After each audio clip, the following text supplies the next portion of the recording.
Support for WUWM podcast comes from Life Navigators, your disability partner, offering disability services for over 75 years. More on their family resources at lifenavigators.org or their helpline, 414-774-6255. From Appoint Productions and WUWM, this is Classic Eats. For this episode of Classic Eats, I sit down with academic and author Jeanette Fregulia, who has written A Rich and Tantalizing Brew, a history of how coffee connected the world.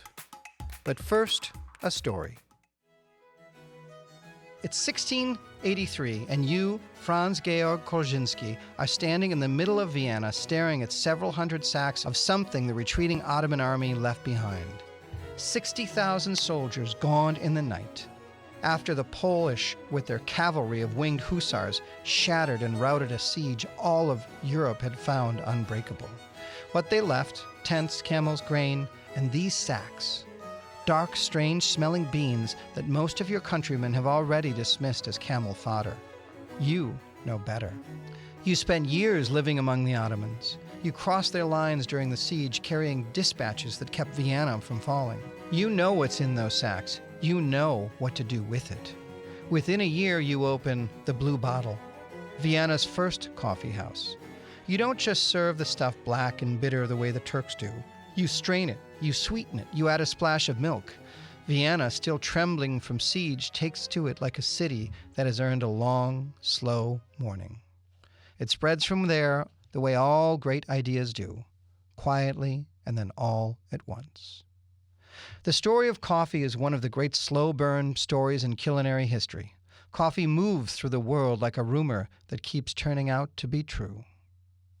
Long before the Ottoman Empire had turned coffee into a civic institution, in the 13th century, Sufi monks drink it at night to stay awake for long stretches of prayer. The word they call it was previously used for wine or for any drink that elevates. The language borrowing the feeling before it borrows the thing. And here's where the story gets rich. In 1475 in the Ottoman Empire, a woman had the legal right to divorce her husband if he failed to supply her with her daily amount of coffee and other necessities. It's not a symbolic provision. It's a legal one.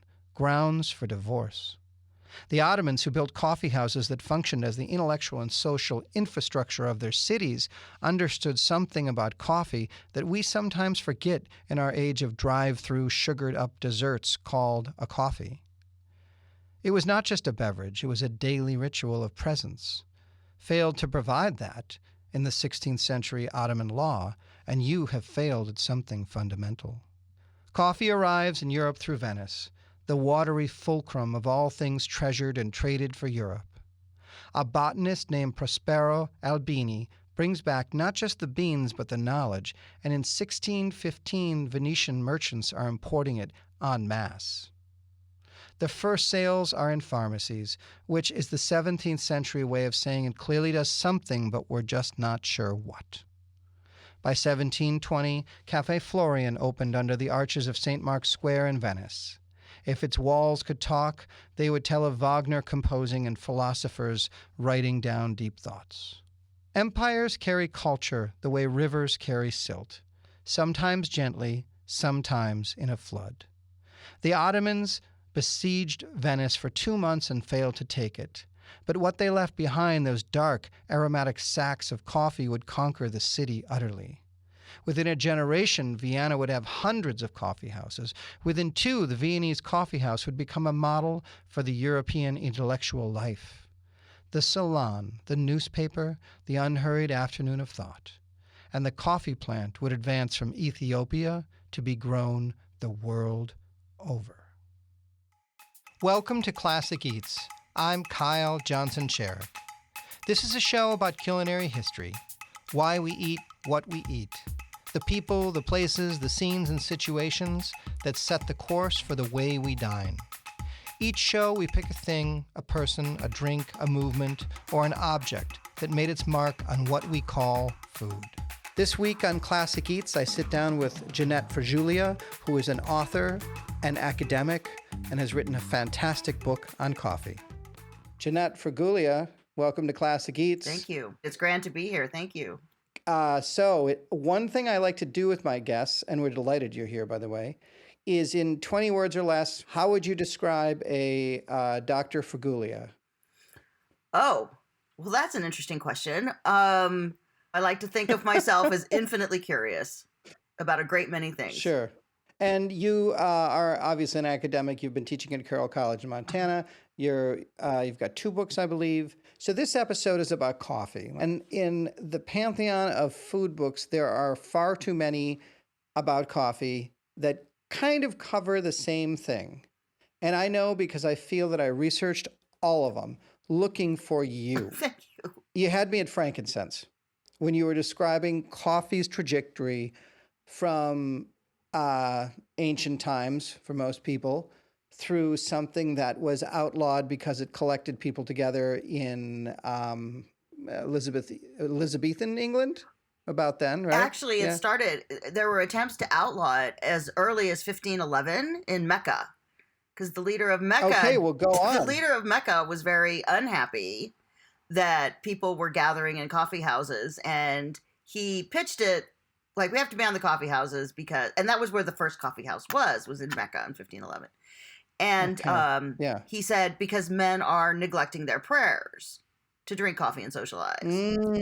Well, classic politician response, by the way, to people getting together. Let's outlaw that. Let's not do that.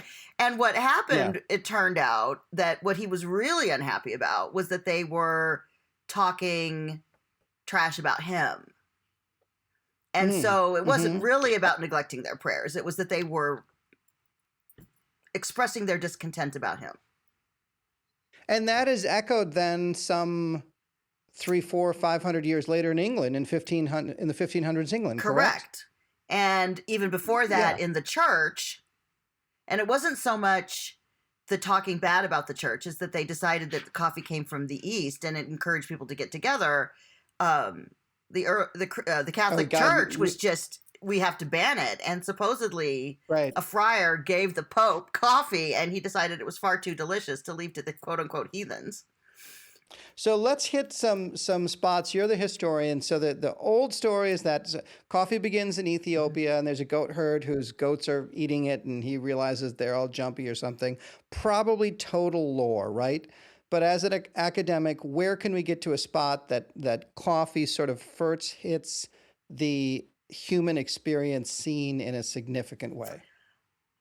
Okay, so the story of Kaldi and his goats actually postdates when people started drinking coffee. So there was coffee, there's wild cultivation, it's happening in Ethiopia, and then people start to cultivate it for themselves. And then when the Aksumite army leaves Ethiopia and goes to Yemen, they take their coffee plants with them. And they plant them there, like you do. Like you do.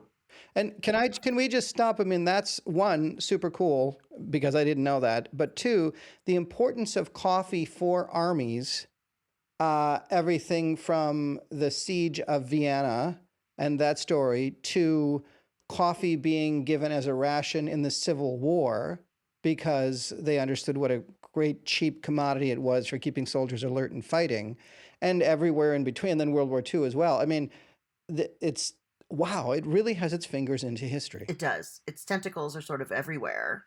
And they took it with them, and they planted them in Ethiopia and in Yemen. And then the Yemenis decided they needed their own origin story to sort of say that, well, no, coffee didn't originate in Ethiopia. It originated here. The scientific origin of coffee is Ethiopia, and we have to give them that. So it makes its way, I mean, hundreds of years, maybe thousands of years, on through the Levant, essentially, and becomes part of the Muslim experience. Would that be an accurate telling? Absolutely. Absolutely. It becomes... Okay.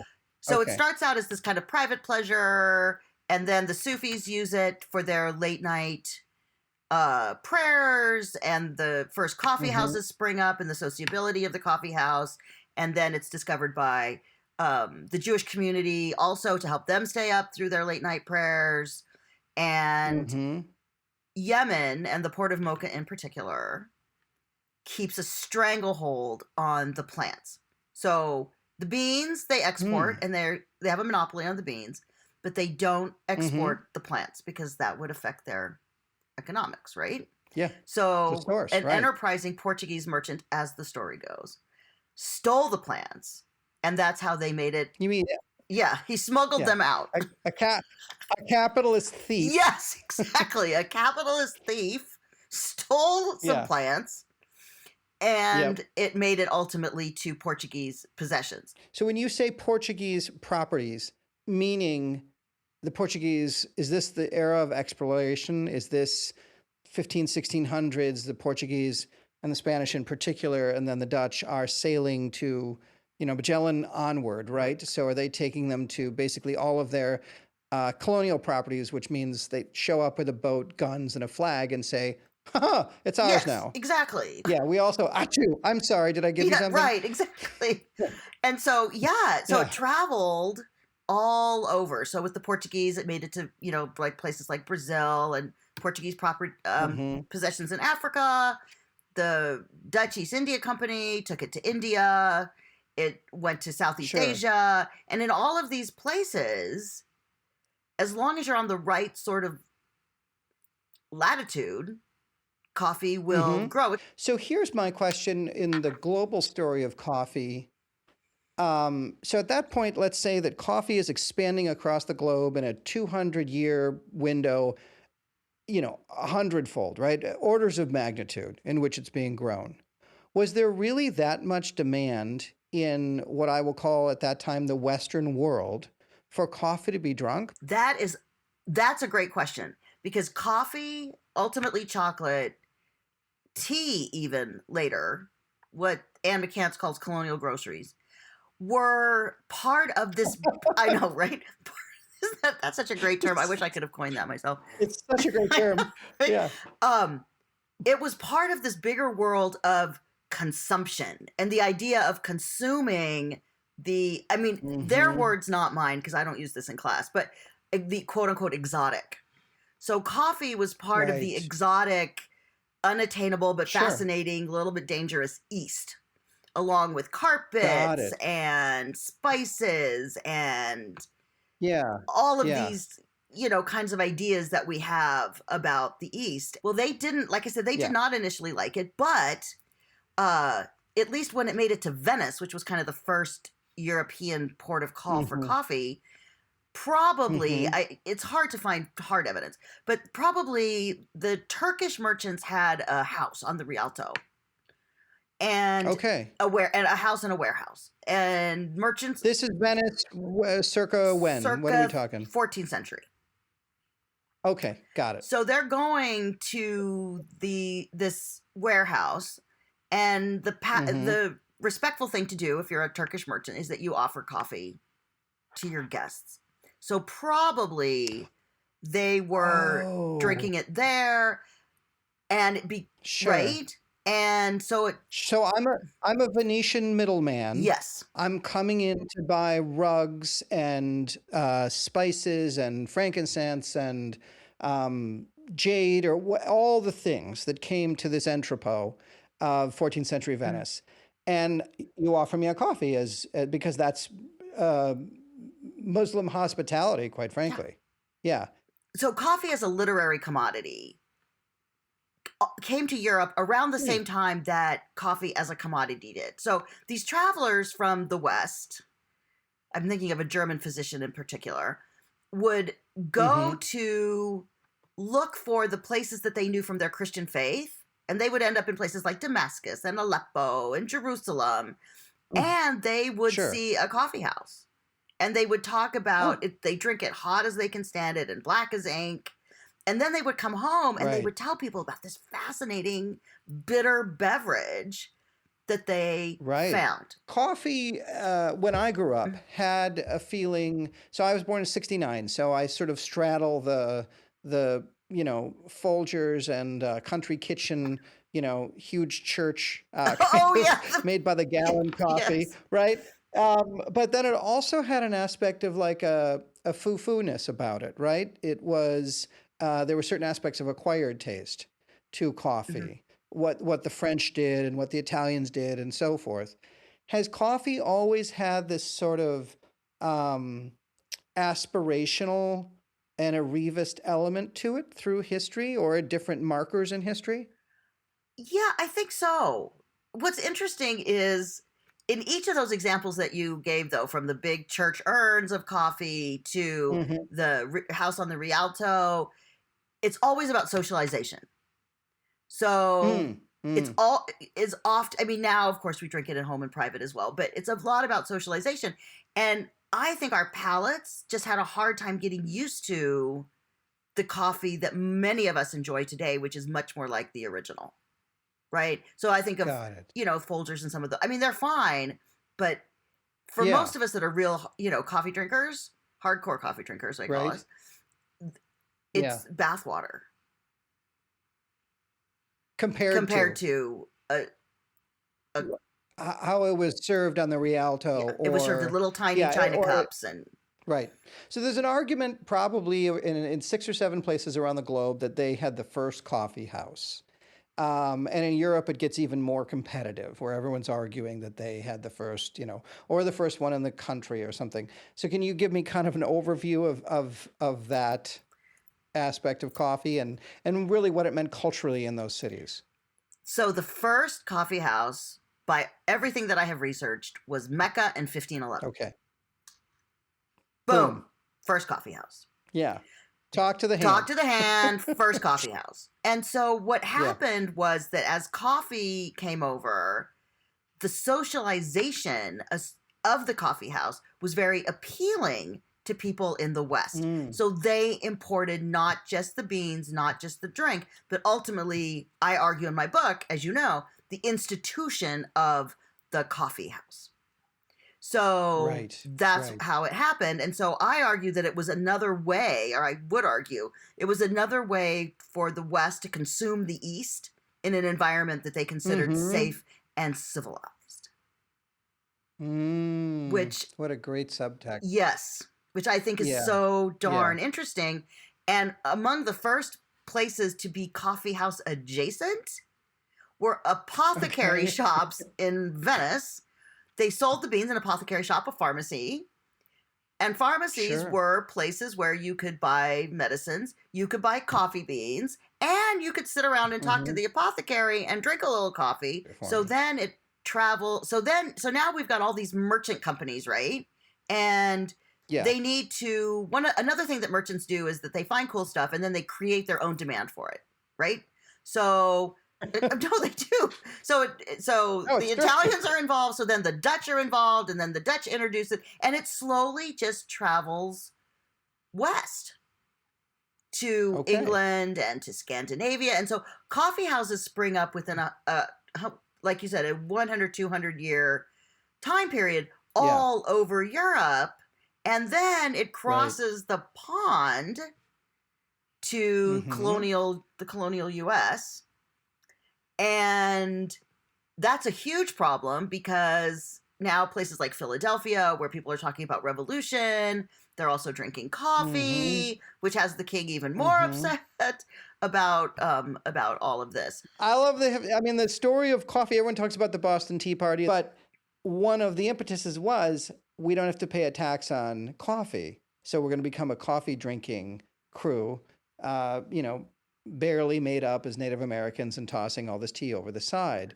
But the coffee drinking was its own sort of, freedom fries, like a big FU to, It to was. That's George. exactly what it was. We're Yeah. not going to drink your. Not only are we not going to pay a tax, we're going to be a nation of coffee drinkers and not tea drinkers. Yeah, yeah. Talk about how important coffee was during that whole transition in English society between different royal families and so forth. Well, for the longest time, it was okay.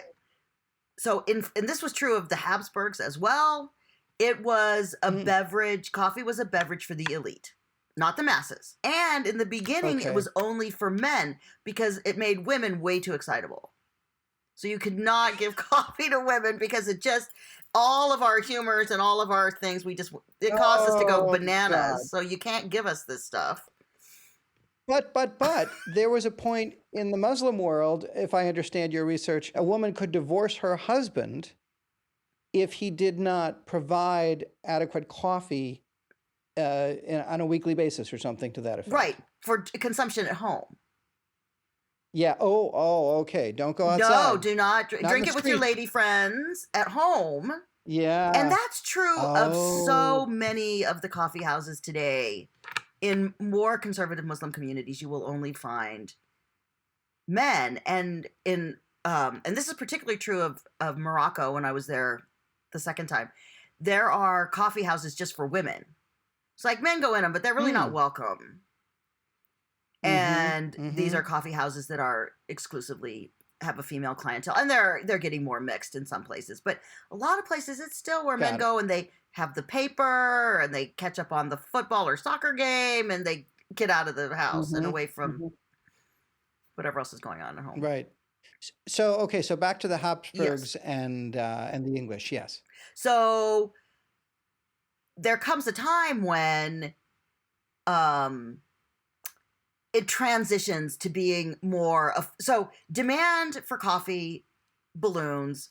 It starts to be cultivated in all kinds of places. It becomes more readily available, and so therefore less expensive. And that's kind of what happens. And that's when it becomes something for the masses that everybody can have. And we now have taken the coffee house and it's become a place of socialization, which is really interesting because if you listen to the stories of the coffee houses in places like England, they are places where people across the spectrum can meet. And that's true of coffee houses in the Middle East as well. It wasn't just confined to the wealthy. This was a cross social strata experience. And that's kind of what happened. And there's all kinds of side stories where Leeds of London was founded in a coffee house. And, the FTSE, what we now call the FTSE, their stock exchange and other things like that were all founded, and other corporations that go back to, 1700s were all basically, as well as political foment, all happened in coffee houses. Jeanette, as a student of the history of coffee, but living in this 21st century world, where, it's really just, like I said, it's a transport for a dessert at Starbucks. But then there's certainly many very, what I would call more serious cafes or ways to get coffee. Where do you see the tea leaves heading for coffee in the next 100 years? Just take a stab. Ooh. I don't think it's going anywhere. I don't think it's going anywhere anytime soon. The big shift that has taken place and has been taking place for a while now is how do we source it? How do we ethically source it? How do we, and because, I buy fair trade coffee, but as I tell a lot of people, and when I talk about coffee, and when I talk about chocolate as well, there's a lot of misery associated with places where fair trade coffee is not, people are not compensated fairly for their work. And I think that's, if I were to predict, it's going to become more affordable to get coffee that is not exploitative.